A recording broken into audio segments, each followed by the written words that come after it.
வணக்கம். ஆகாஷ்வாணி புதுச்சேரி செய்திச் சுருக்கம் வாசிப்பவர் வீரமணி. மக்களவை இன்று காலை 11 மணிக்கு தொடங்கியது. தொடர்ந்து நாளை 26வது கார்கில் வெற்றி தினத்தை முன்னிட்டு உயிர்நீத்த வீரர்களுக்கு இன்று அவையில் அஞ்சலி செலுத்தப்பட்டது. பின்னர் கேள்வி நேரத்தின்போது எழுந்த எதிர்க்கட்சிகளின் தொடர் அமளி காரணமாக மக்களவை இன்று பிற்பகல் 2 மணி வரை ஒத்திவைக்கப்பட்டது. மாநிலங்களவை இன்று காலை 11 மணிக்கு கூடியது.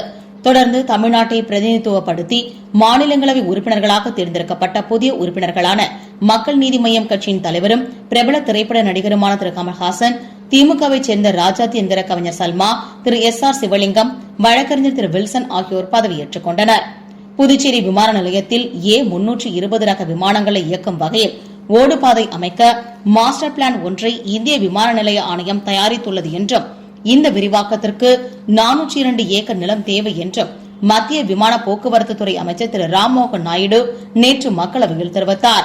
புதுச்சேரி விமான நிலைய விரிவாக்கத்தின் தற்போதைய நிலை என்ன என்று புதுச்சேரி மக்களவை உறுப்பினர் திரு வைத்திலிங்கம் எழுப்பிய கேள்விக்கு அவர் இவ்வாறு பதிலளித்துள்ளார்.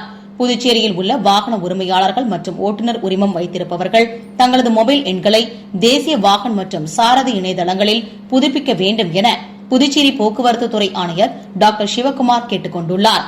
parivahan.gov.in என்ற இணையதளத்தின் மூலம் தங்களது ஆதாரில் இணைக்கப்பட்ட மொபைல் எண் மூலம் பாதுகாப்பாக புதுப்பிக்கலாம்.